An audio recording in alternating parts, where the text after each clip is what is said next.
Kwachopo kama wacho ni ngima ja Kenya olal, koro samoro anyalo bedo ni ena paro. Nikech kopo ni ngima jo Kenya gi ok odhi olal, ting'eni nitiere duoko ma imbi nyalo wacho ni wacho ni ngima jo Kenya olal to ok odhi olal. Koro ka pod en gima iwacho kaluwore gi samoro ok wang'eyo rang'iny mar tiegruok ma giyudo. We adir penjo ni ne Dr. Matunga. Gin ang'o gini mapiyo miparo ni jo Kenya nyalo yudo mapiyo e ber ma jatend piny yudo kowuok e piny Amerka? Apenji mani nikech in jalony e weche mag kompyuta, gik mang'eny tie timore mbui. Mar ariyo, in jaohala bende, ing'e tudruok mantiere kind pinje. Ing'eni mondo akwong adwok daktari, nikech ayudo ka daktari en ng'ama osiepna, nang'eye kaka jachir. To kawuono ketona luoro moro ka, mok ang'e ni luoro moa kanye. Luoro onge jaduong'. Nikech king'iyo malong'o, Amerka ok tuk kalong'o. Nyaka wa understand ni piny mar Amerka, Kenya nyalo donje kata mana di 50 e kiwango mora mora. So Amerka ok tuk nyithindo. Mar ariyo, gima Amerka owacho ni molando ne piny, mondik piny, ogen gima kendo gibro luorore koni. Nikech mage gik ma siasa mwang'iyo godo e Afrika ka, ni wacho ma ticha kiduogo iwacho ni no kiwacho kata no kitimo ma. Amerka en kama kiwacho gimiwacho mi indiko mi kete sei, okikele tuk nyithindo. So gimoro ni Amerka nyalo wuondowa ka gi kacha mano to onge. To wach mabro yie gi Dr. Eten ni Amerka nigi interest ne kaka piny ma en wuon. Kata bed ni oloyo Kenya nyadi 50, to en gi interest ne kaka owinjo bed ni orito wechege e piny mangima. Ma ong'iyo ni to Kenya ni wanyalo bedo godo osiep.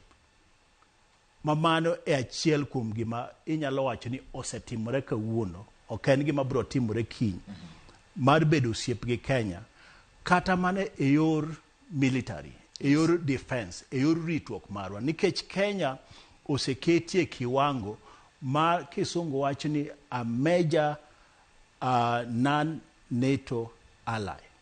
A major non-NATO ally oulo ni Kenya en osiep Amerka e kiwango mar arita mar alwora, mar lweny. Makata ka lweny omako wasani, to ibro yudo ka Amerka biro timang'o konyo wa lweny. Kech lweny nyalo mako wasa asaya. Koro mano to ken gimirito ma daktari wacho ni kopo ni nyalo timore. Mano ken gimirito. Mano kaka ni winyo no wache no, en osetimore kamano. Masani Kenya ok piny mora mora e Afrika kata piny ok en pinya penya. Mano gima nyaka understand. Mani jo economist ok nyal translate in significant numbers. To en gima very important. Beni neno gima nyicha notimore e Israel kane jo Iran oro missiles chiegni 300 gi wiye. Jo Amerika nowacho ni oyo gigo to ora to wabro bet kwa timang'o omako gi kage lo alora onge mano nyono Israel kata di. Manyiso ni mano en gima berie moloyo ni wanyalo bedo ni piny maduong' ma super power. Nikech granted kati igo kwan manade, America is the super power e piny makoro wantiere sani ni. Okay. Ok China, ok Russia, ok piny mora mora. America is super power. Kata ki ng'iyo their military might, ng'iyo their military budget, ng'iyo their military technology and everything else. Gin magintiere mbele moloyo. To piny makamano kowacho ni gin ne bati, adwa bedo kodi osiep. Ok ditamri nikech wan Kenya wan piny mathin. Mano kakoro pokimede gik ma ageno ni daktari bro kwano. Abro rite mondo mi okwano moko kwano tabro timang'o. Abro kwano. Wach machielo mabena dwani mondo mi wa correct nikech ok adwani waweyo wachni ni president nyocha kawo pesa mang'eny odhi timang'o. Udhi otiyo godo e yo mok kare.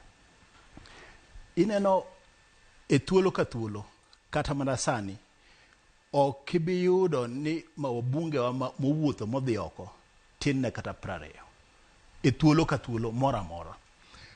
Mbunge mora mora kodhi oko ma kendo daktari ng'eyo ok odhi gi pesa matin milion 5.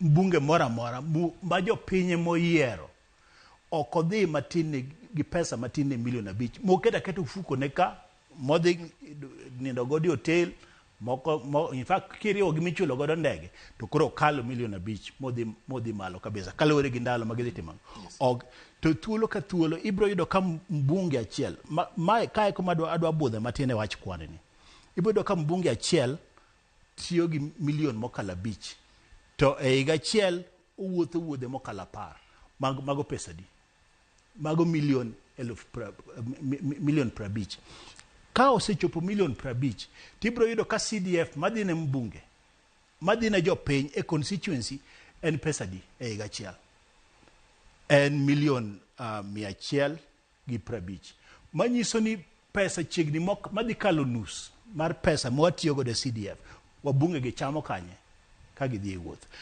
e ndege achiel ni nyo wating'o jo ODM ma osiepe Dr. Ete. Yes. Nyo wating'o governor ma Homa Bay, Gladys Wanga mosiepna. I am sure ni katin nyo ting'o milion 10. Modhigo to ndege to timang'o uting'e kod. Nyo wating'o Ethiopia Wandayi. King'eyo I'm sure ni nyo ting'o pesa ma ok tin milion 10. To ndege to osetimang'o osechulna. Udhu penjgi gimbe gidhi gi table mago.